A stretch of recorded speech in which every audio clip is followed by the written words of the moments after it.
This flight attendant took off her high heels and stirred them in a passenger's coffee cup incessantly. After putting her shoes back on, she brought the coffee to the passenger's seat. But the passenger seemed to sense something amiss and knocked the coffee to the ground with a swift motion. The flight attendant mumbled, not daring to say much more, because this passenger was none other than the Queen of Thailand. The Queen had chartered this plane and specifically requested Mira to serve her. After spilling the coffee, the Queen noticed the stunning ring on Mira's finger. This ring was priceless, and the Queen wore an identical one on her own hand. Seeing this, the Queen became furious. How could a commoner possess such a precious item? Mira was at a loss for a response. After all, she was the third party who had intruded into the Queen's marriage. The Queen had clearly boarded this flight to confront her. When it was time for the meal service, Mira knew the Queen had a severe seafood allergy. So she deliberately picked out the large shrimp from the noodles and served them to the Queen. Soon, violent coughing echoed through the cabin. Mira went to check on the Queen, only to find her eyes bloodshot. The Queen glared at Mira as if she were a dead person. Mira fled in terror, barely making it off the plane. Mira hadn't even left the airport when she saw the news of the Queen's death. Her body needed to be immediately transported back to the Middle East. The Queen's dying wish was for Mira to escort her remains. Mira couldn't refuse the royal request. She had to stay alone in the cabin, with the Queen's corpse at the other end. But as soon as the plane took off, it encountered severe turbulence. The Queen's body was tossed from its seat. Mira saw this and instantly panicked. She gripped the armrest tightly, but the next second,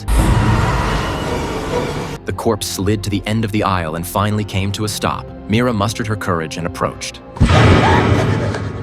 Terrified but determined to keep her job, she dragged the Queen to the back and tied her tightly to a seat. With that taken care of, Mira returned to her own seat to rest. But as soon as she fell asleep, she felt a weight on her arm.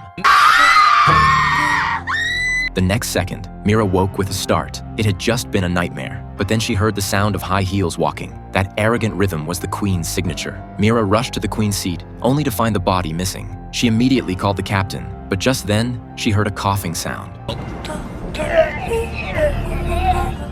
Following the noise, Mira found the Queen's shroud discarded at the bathroom door.